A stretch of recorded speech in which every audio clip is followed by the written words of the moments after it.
Okay, everybody. Welcome to Instant Customers weekly webinar. My name is Rick Dilliot. I am the Senior Support Manager. I'm here with our queen of everything, boots on the ground marketing, Jean Scally. This is episode number 10.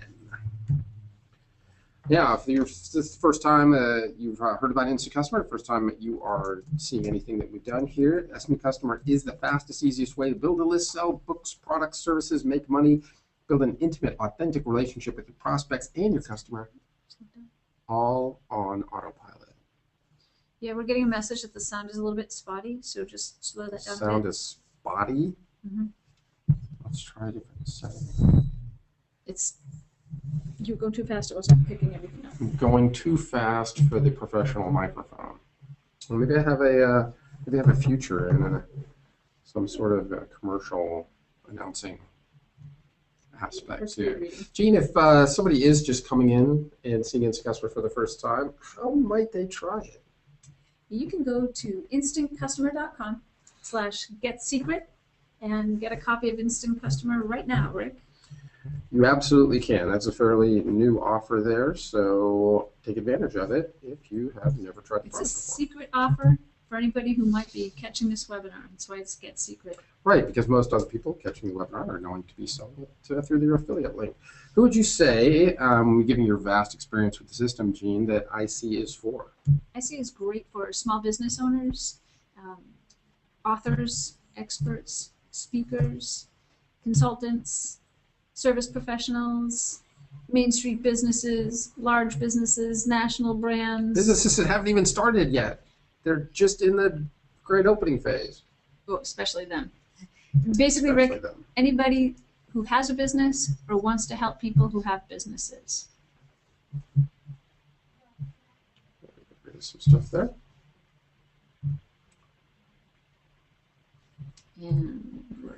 Okay, so what you're going to discover on today's webinar, you're going to learn from the IC pros, Jean and myself.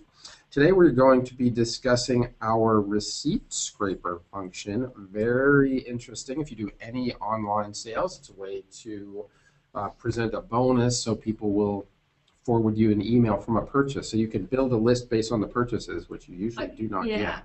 Awesome thing for building new lists for authors or experts, speakers, anybody that's got a product or about to release a new product. Absolutely.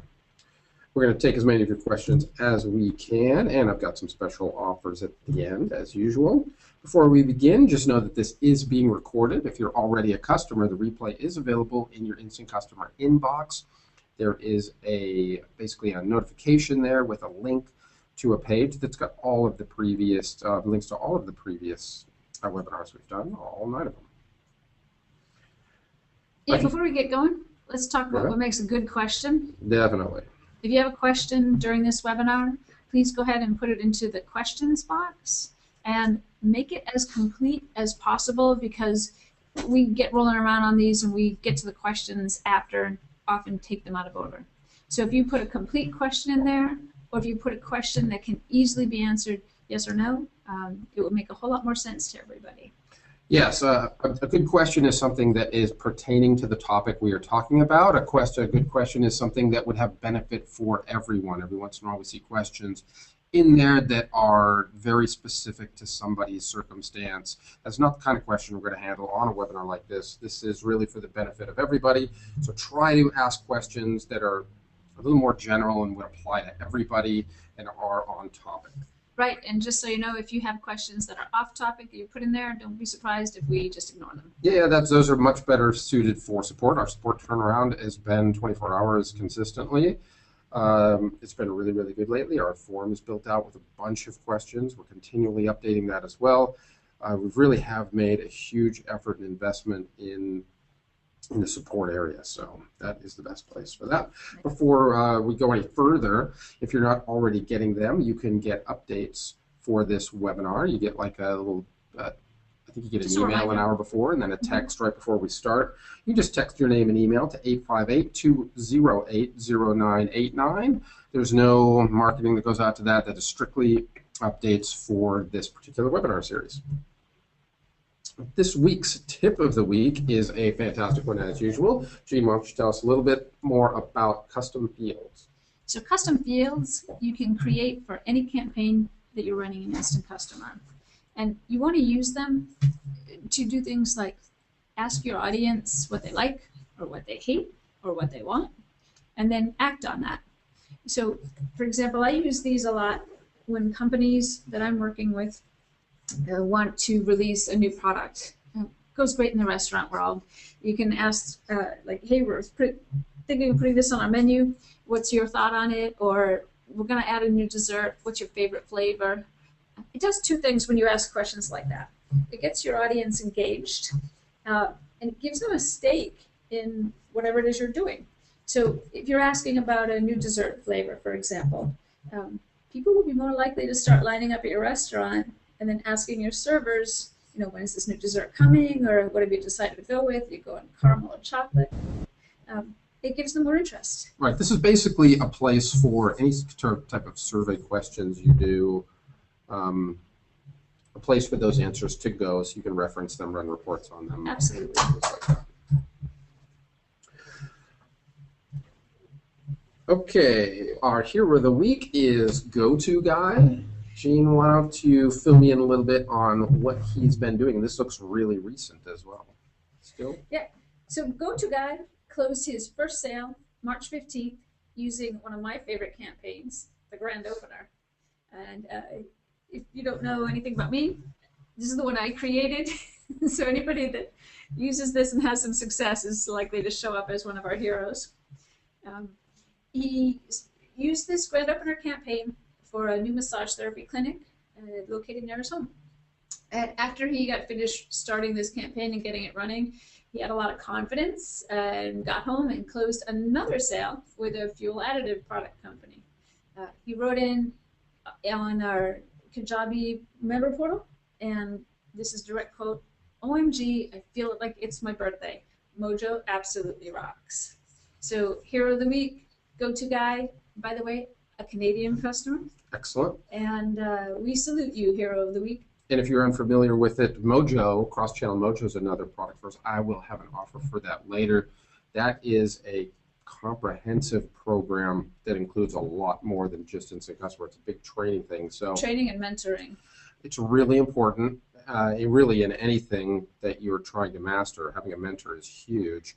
And you talked about confidence, which I thought was fantastic, because that kind of, and Mojo is the kind of program that is built from actual users. I mean, your grand opening campaign came from a restaurant that you did a grand opening for. You just basically tweaked that and made it a little more general and turned it into a template.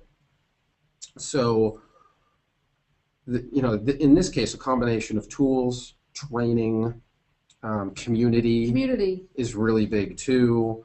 A lot of chatting goes on in the community portal. Yeah, it really does. And people share ideas and talk about pricing strategies and ways to tweak campaigns, things that we haven't thought of or done yet. And I think a lot of the mistakes that I usually see are people that are too afraid to try it, people that have no confidence because people that start too low, that price their stuff too low, you get into the wrong kind of markets. I promise you, your first campaign, your first proposal is going to be way cheaper than anything else that follows. And probably not even as valuable as you think it is. Yeah. But this whole idea of results, confidence is going to snowball now. He's going to get referrals off that first one. He's going to go into his next meeting more confident. He's going to be more apt to approach somebody with an idea like this. So getting out there, getting a client under your belt, being involved in the community and having extra training, I don't think it can be. Which is why I'm calling him out as hero of the week. Yeah, I think it's fantastic. Congratulations. Sent a couple emails to him after selecting him as our hero of the week, and he's got a lot of good things going on. I would not be surprised if we see more hero stories from Go-To Guy. Well, I'd like to come back in about a month and maybe interview him. What do you think? Sounds good. Let's do that. All right, we're going to get into our FAQ section. That is going to be on our receipt scraper tool, which is inside of every single Instant Customer account. Yep. And let's talk about the basics a little bit. What does it do, Gene? So Receipt Scraper campaign lets you have people email a receipt from an online purchase into your campaign. Instant Customer will look at that receipt, find the phrase that you told it to look for, so that it validates that the purchase was made, and then you can respond to people based on that validation. So what it's most commonly used for is delivering bonus material. So if you buy my book, you might get extra bonus videos, or maybe a hidden chapter, or something that'll give you a behind-the-scenes peek, something that people who just bought the book and didn't join the campaign would not get. Right. So let's just do a quick example. Mike has worked with Tim Ferriss, who had the 4 Hour Body, 4 Hour Work Week. Really good books. I totally recommend them. And what he partnered with Tim, and what he did was he had Tim publicize on his website and wherever else. Take your receipt, your Amazon receipt, forward it to this email address, and I'm going to give you some bonus material. Exactly. So what the system does is when it gets that email, it checks it for a code phrase, in this case probably 4 Hour Body or something like that, and that's just to protect you. I mean, and this is something you could do or not do, or do to whatever extent you wanted to. I mean, really the point here is to build a list. If people buy your stuff all over the place, you don't get access. You don't even know who bought them otherwise. You give them a reason, some bonus material to tell them to prove that they purchased it. Our system will validate it. We'll show you that in a sec. And then kick off any autoresponders. If the passphrase is wrong, if they didn't really buy it, if they send in something fake, it doesn't get validated, they don't get it. So you definitely have some security there on who your stuff's getting out to. And again, you can make that as complicated or as simple as you want. Let's take a quick look at where that is in the system. And but before we do that, let's address those other 2 points, and then let's take a look at how it works and how to set it up. So we talked a little bit about what it does. The piece that people overlook a lot, I think, is the who's it for. People tend to think of this receipt scraper campaign as only for people who have books. Only authors. Like only authors or experts, speakers. Somebody has a physical hard copy of something to give away. It's bigger than that. It could be for anybody who sells anything online. If you're selling on Amazon, Barnes & Noble, or iTunes, we can validate those receipts. So anything that you're selling on any of those stores, you can use to give away some sort of bonus material. Right. Those are the 3 that our system right now is pre-programmed to parse, which means we can grab extra information off there, just depending on, hopefully, if their stuff is still consistent. Sometimes we can grab phone number, address, just about anything on there that we've got. We would love requests as well for other ones. I think one shopping cart we're trying to work on, some other ones. But those are the 3 big ones that we handle right now. Right. So let's go take a look at them now. Oh, now you want to look at them? Yeah, now I want to look at them. All right, I'll take a look at one of my campaigns here. So this is just my regular campaign dashboard. Now, actually, somebody was asking well, I'll do the inbox later. Yeah, we'll just stick with my regular campaign dashboard here. All I'm going to do is edit my campaign. And what I'm going to do is go to opt-in channel and email, which is where our email settings are. We lost sound there for a second. Okay. We good? Okay, we're good. All right, so this is my edit screen. I'm just going to go over here to the second place, which is opt-in channels, and I'm going to roll all the way to the end, which gives me my opt-in via email options. I'm not going to require a double opt-in for this. If you want to do that, sort of an AWeber type thing, where you have somebody opt in and then they get a confirmation, and then they have to respond to that confirmation, which definitely does get rid of some spam and robot stuff there. That's where you would do it. Otherwise, you're just going to enable subscribe by email. You're going to give your campaign a unique email address to opt into. In this case, I just called it validation test. Now, unique is something really important to note. Huge. It has to be unique across all instant customer campaigns. And so it should be something that's, I always go for something sort of short and easy to remember or do, and somehow related to your book, product, or company, whatever. So some that I've set up, I've used the author's last name. So it would be like join Dilliot or join Rick. The other thing is it has to be at least 5 characters. I think it's 6 actually. 5 or 6, all right, 6. And then can't have any special characters or numbers in it. Yeah. So, join Rick Dilliot, an instant customer, would be related to something that you were doing, so people buying your product would know it was you. It'd be easier for them to remember. The ones I've seen most often have had the book title and the word bonus or extra or free or something having to do with the event. Yeah. Something like That's a good one, that. too. I think Tim's was 4hourbodybonus.com because it is usually on the emails people are going to copy and paste that anyway, or they're just it's not But it's still something that's easier for them to grasp. right. Yeah, and then really it's something you could camel case it or just to make it easy. So the next thing you're going to set up is the receipt validation passphrase. Right. So this is just something that's on the receipt itself. So really the last one I had was a soundtrack. My kid had bought something off iTunes, and I think it was the Halo Reach soundtrack or something like that. So you could put just something like soundtrack, original soundtrack. Now those words are right next to each other in the actual receipt. An important note again for everybody.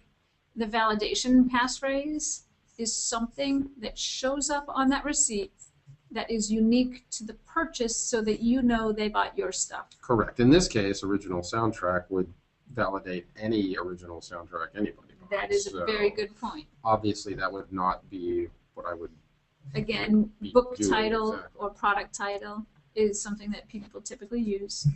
And then something we noticed too, best to do this receipt validation passphrase all in lowercase letters. Yeah, it does seem, I'm going to have to talk to the devs a little bit, but I think for right now, The reason you want to do it in all lowercase, just from experience, is that you don't know if one receipt might do it all capitals or one might do it camel case, which is some capitals, some lowercase. And so I think if you just do it all lowercase for now, you're safe across everything. I totally agree. It doesn't seem like the system is weeding out for uppercase. This is the main thing. Right. If you use lowercase instead of uppercase, it's still going to grab it. If you do it reverse, it seems to be a little... It might not. It seems to not like it. So that would, really, that's all you have to do is create an address to subscribe by, and it does have to start with join dash your thing and then add instantcustomer.com. There are ways to bounce it off another email and send it through to this one. It is tricky, and I would definitely recommend submitting a support ticket if that is something that you feel you need to do. But it is doable. I would recommend against that, only because when receipt scraping, you're going to get an email address that is the email address it's coming from. And if it's being forwarded from another place, you might have everybody with the email address of that place it's coming from instead of their own email address. Yeah, just realistically, it depends on your client. You get some clients that insist on one thing or another.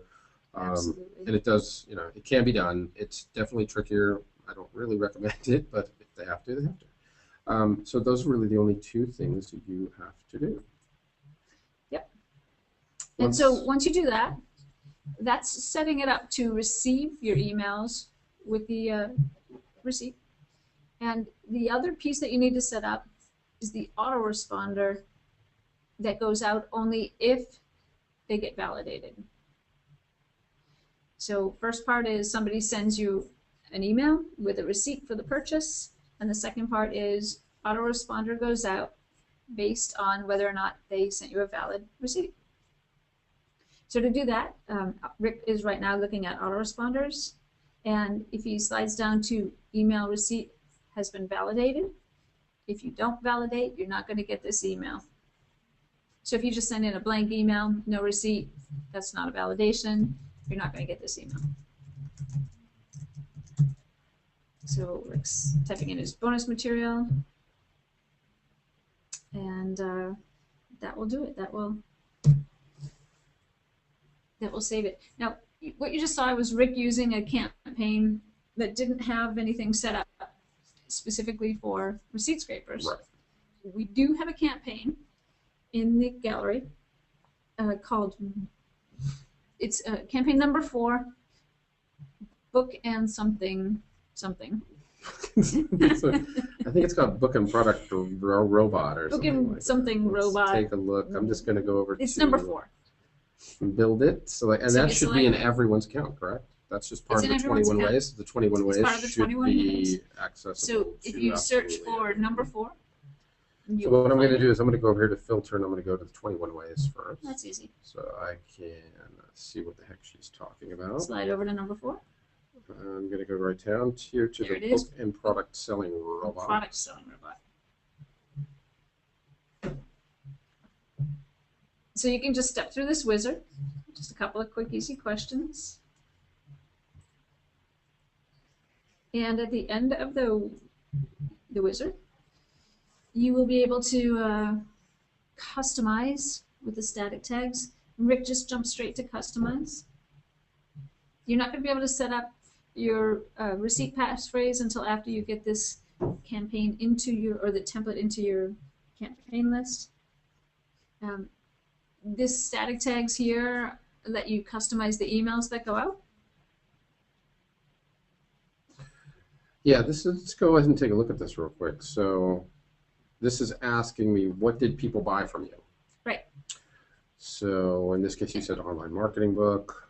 Right, and these messages are, if you customize them with your own data, these will populate the email autoresponders that are being built for you. Right, and let's take a look at how this is set up here, where it says, so the static tag, then this is going to be used as a replacement tag within all of the emails that you use this tag. Right. So when you see something like this and you see the quote marks, this is how it's going to be used inside of one of the emails. So it says, thanks. In general. In general, right. Thanks for purchasing my, and so the tag is purchase.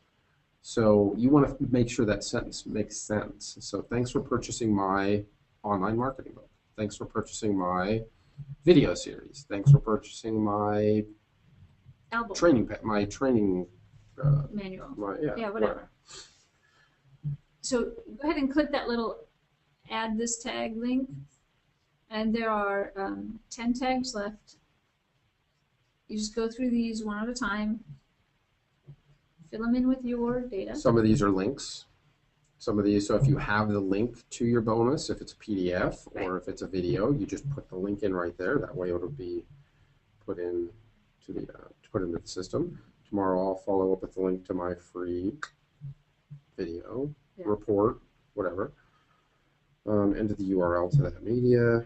And you don't have to use everything, but you do need to go through the you are definitely going to go through your email series and a reason to test your entire campaign to see how all this fits and take out what you don't need, maybe even add what you do.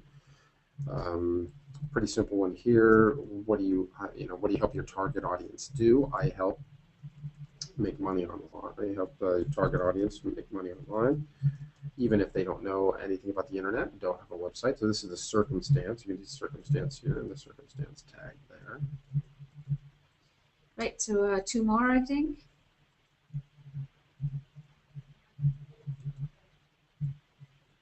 And then save and exit. Order link, a buy link. Put it the buy link, I think, at campaign. the end was really important. I really don't want to skip over that too much,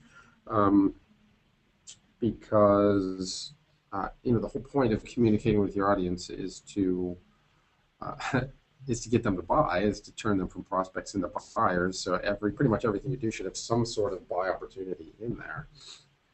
So if you get that pre-programmed, you're in much better shape. Right. And so if you go back to edit that campaign, you can set up both the email alias and the validation passphrase.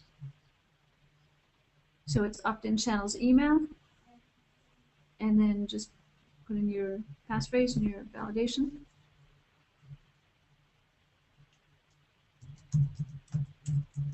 No spaces, no special characters. I can't spell it out. ING. There you go. Passphrase. Original soundtrack.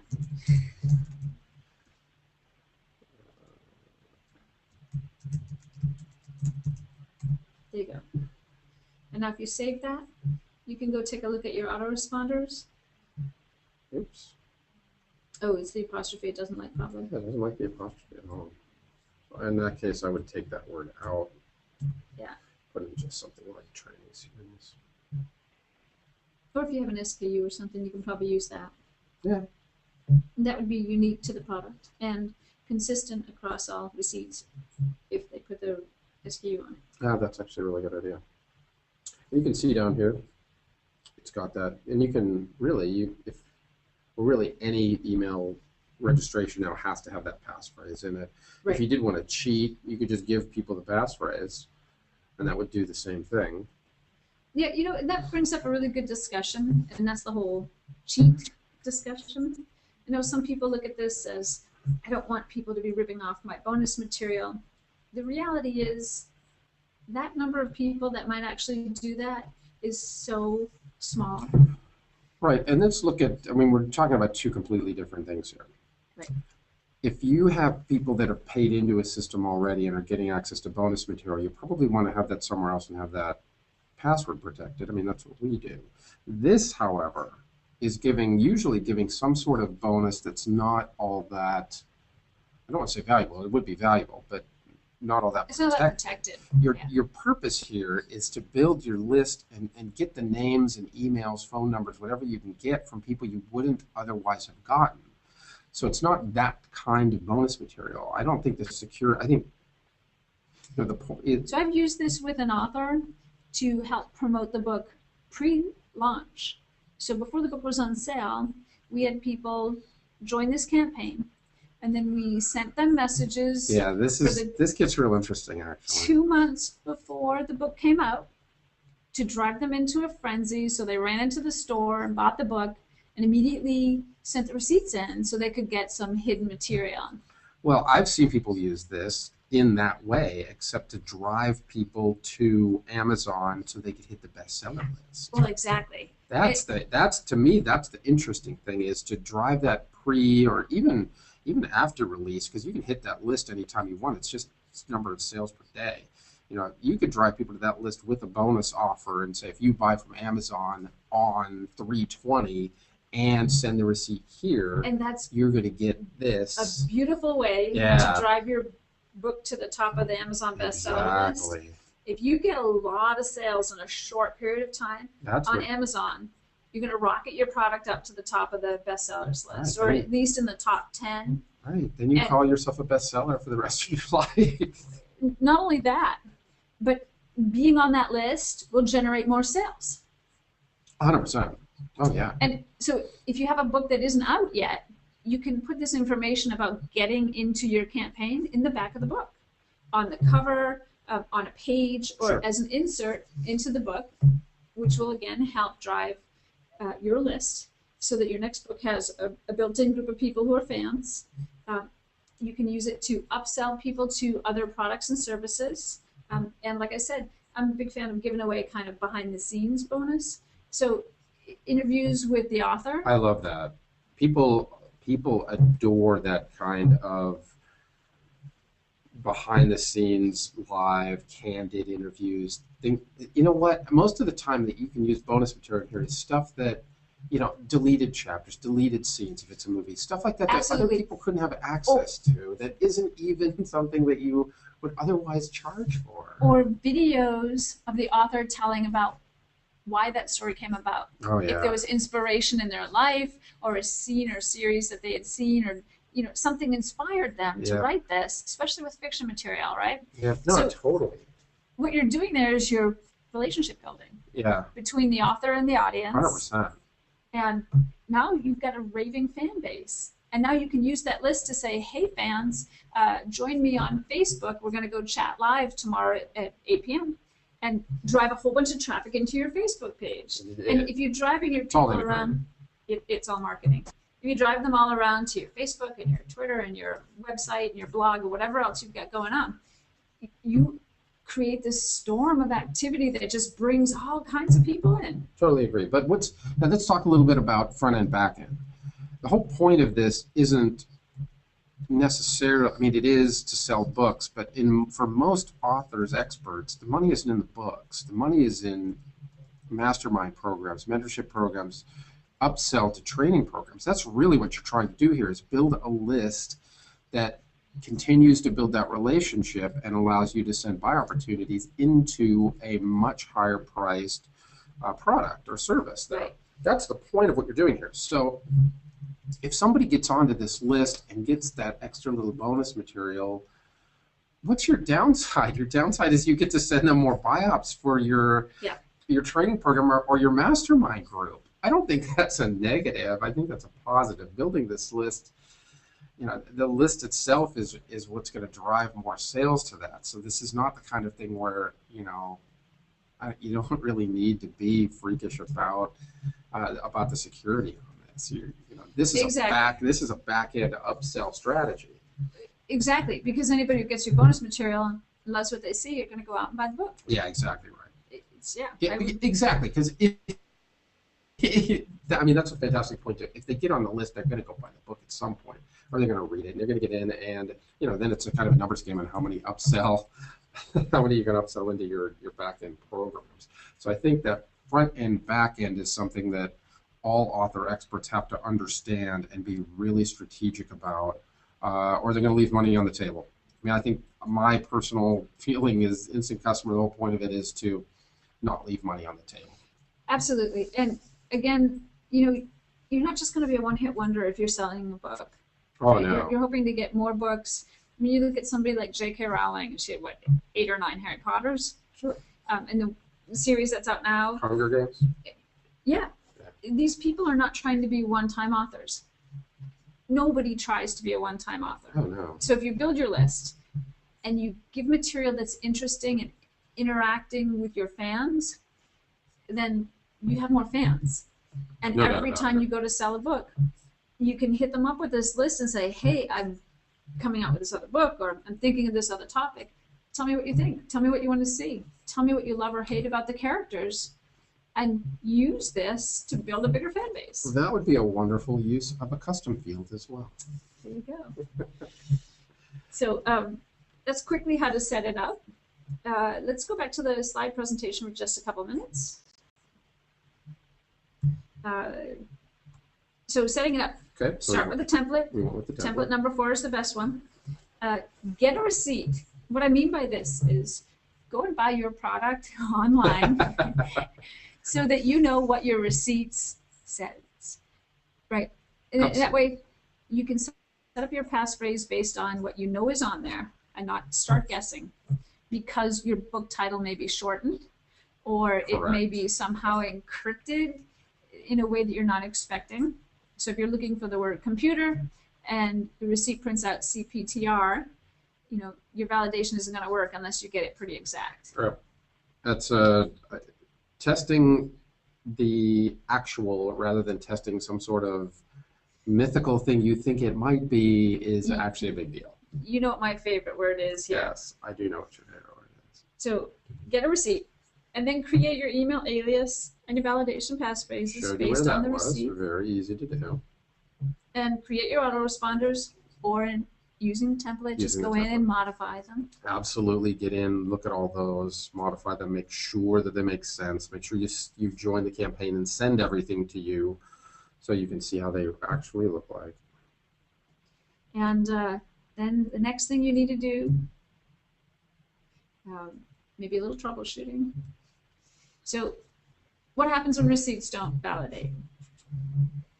Not everybody who sends you a receipt is going to have a receipt that's readable. If the receipt is validated, the person gets added to your campaign. If the receipt is not validated, it seems that they're not added to your campaign. Now I say it seems because we need to test one more thing. We ran a test again this afternoon, but the results were different from what I expected. What I had seen previously is that non-validated people were still added, but they were not sent material. They were flagged as non-validated. That is what is supposed to happen. But today, we may have seen something a little bit different, or we maybe just didn't wait long enough for the result. Yeah, that So could have just been delayed on. I think I think that's what was going on. we just had a delay because your computer seems to be running a little bit slow, and we did it on yours. Whichever. I know we do. I can do a little bit of a reveal here that we do have a sort of updated version of Instant Customer coming You're out. giving away the And secrets? I will make sure that it is working in the new version, Okay. which is like really soon. Well, and the other thing is, if you have a valid receipt, it is working. It's totally working. Yes, We we did did. We verify did that. like 5 or 6 tests this morning. It was working That's perfectly. right. So that will, if everybody validates, they'll get into your account. If they don't validate, they'll get into your account, but they won't get the material. They won't get the material that's associated to the email that says send if validated. Right, because there is a section on there for send if not validated.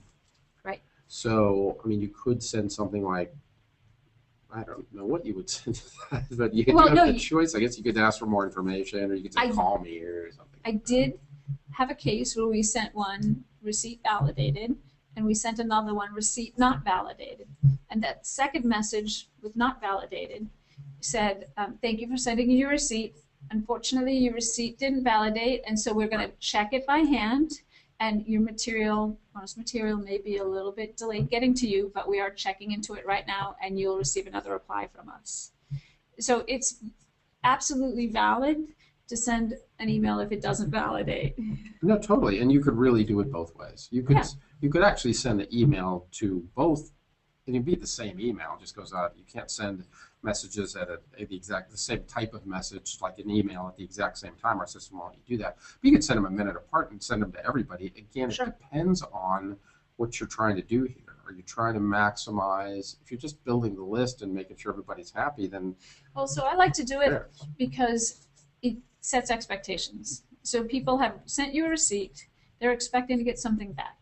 And they should get something, whether it's a here's your bonus material or hey, we need to process this, so it's going to take us a little more time.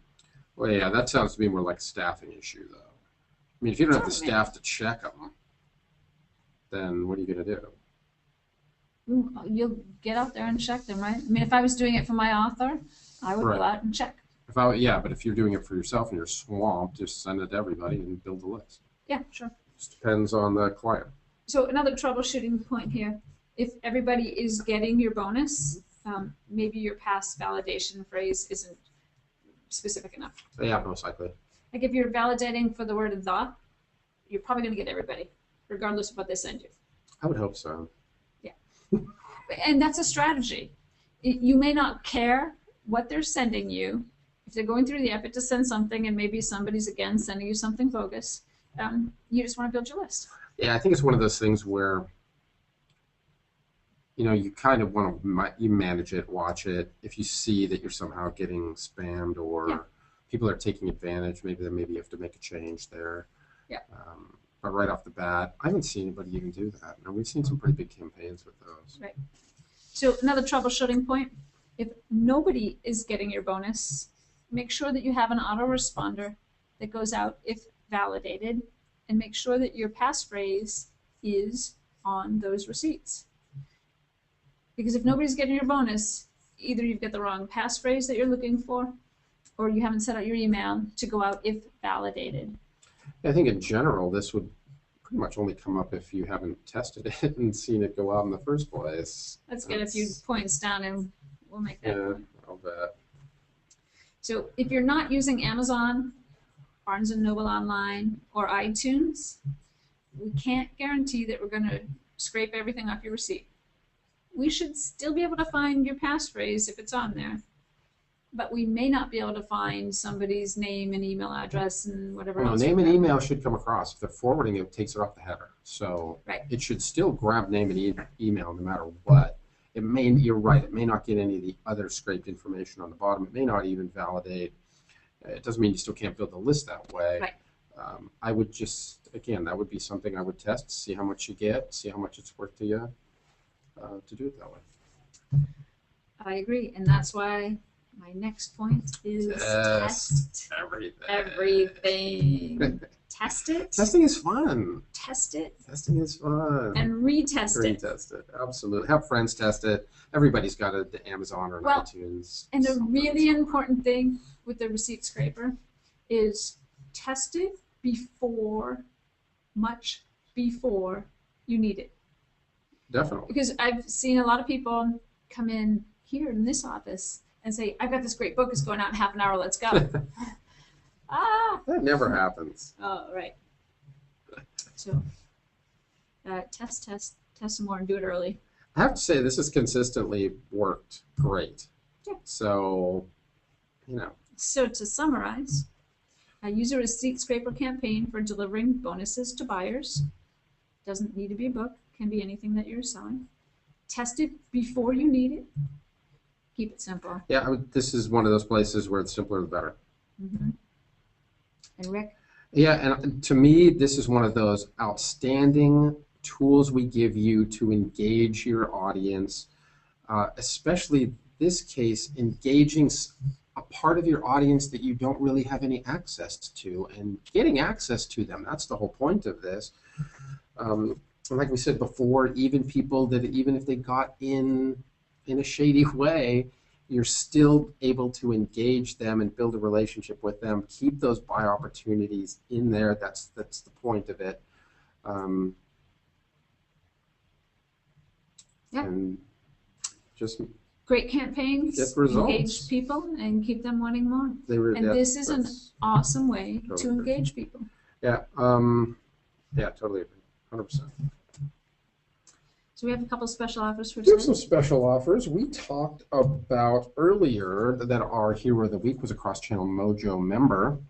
If you're unfamiliar with Cross-Channel Mojo, you can go to www.crosschannelmojo.com/web. It is a comprehensive training and mentoring program that uses campaign templates that came from actual users, actual instant customer users in the field for about the past year or so. Their most successful campaigns, we turn into templates. They teach you how to use them, how to modify them. There's a training week followed by an office hours week. Just to mention a few of them, Gene here has the grand opening campaign, which focused on a Main Street business, in this case a restaurant.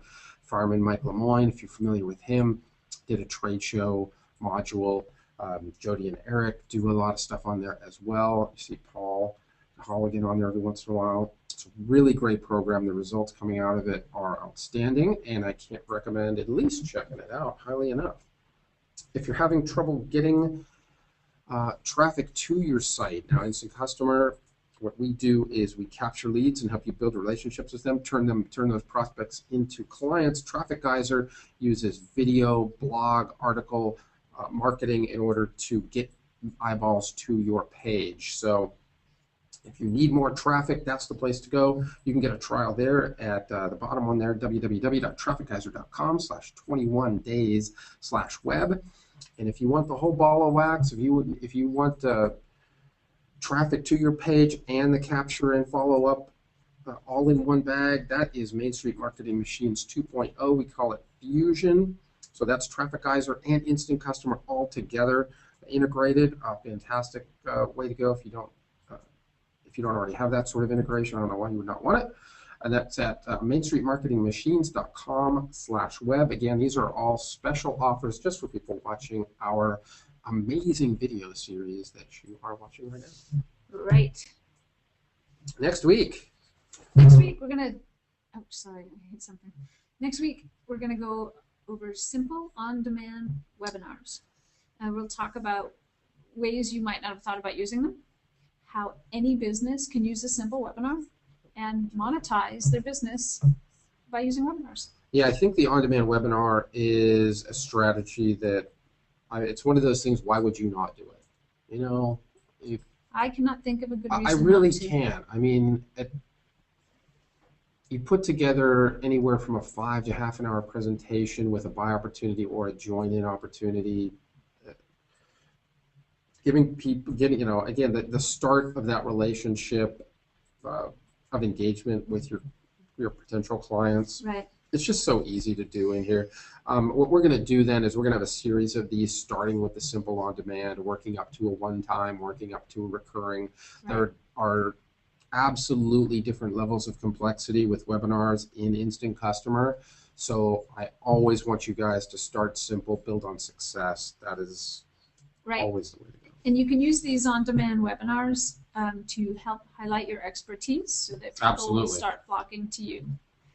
And that's well, generating credibility, Mike's talked about before, it's people have to know who you are, and you have to be credible, you have to be genuine.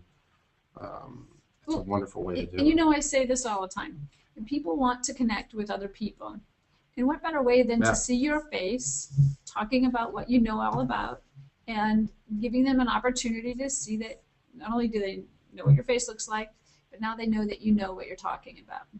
And you have control, full control over the content. You have control over a buy button. You can flash it whenever you want, stuff like that. Absolutely. So, any questions here at the end? Or yeah. Okay? So today I need to explain that it looks like 98% of the questions that came over today were completely off topic. And so if you submitted an off-topic question and you're waiting for a response, I'm really sorry, but there's only a couple of us here, Rick and I, it's two, and we cannot answer all these questions. We want to keep our webinars focused and on topic for everybody who is here and listening. So nobody had an on-topic question. Okay, well, very simple. If if you do have off-topic stuff or stuff that's strictly individual, our support team has been fantastic. We've added people, we've added support in the forum. So you go into your account, hit support, put the question in. We've got probably 60-70% of those questions answered right there. And some of those people were directed to support for additional help.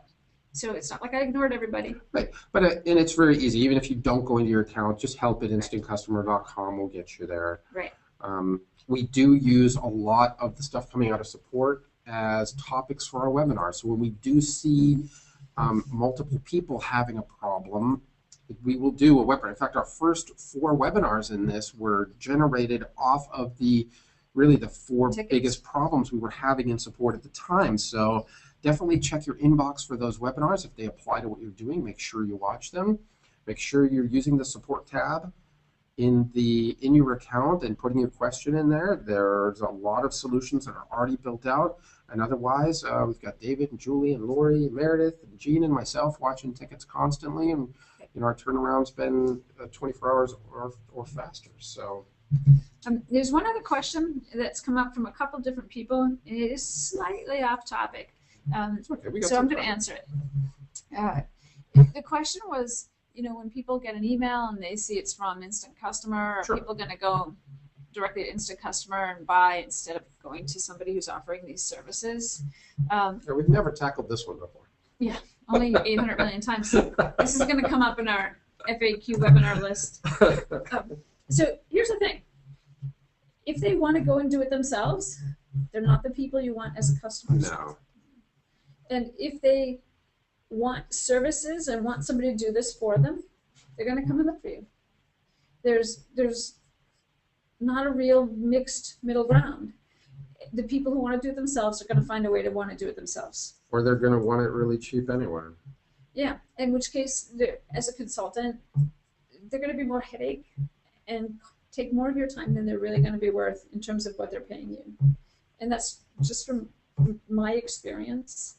Now, if they are authors and they want somebody to do this for them and they happen to find a campaign that's doing just what they want, they will probably call that author and say, hey, who's doing your marketing? How do I get in on that? I have gotten referrals from people who are on other clients of mine campaigns, and they've called the client, my client, and said, hey, who's doing your marketing and how do I get in touch with them?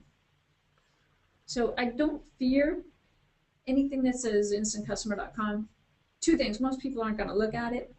And if they do look at it, they're going to look for somebody who's going to offer the services, not looking to do it themselves. I totally agree with that. I mean, I've been answering support here for almost 2 years. The inquiries I get like that, I have always turned away, actually, and said, no, if this person showed it to you, then you need to purchase it through them as an affiliate.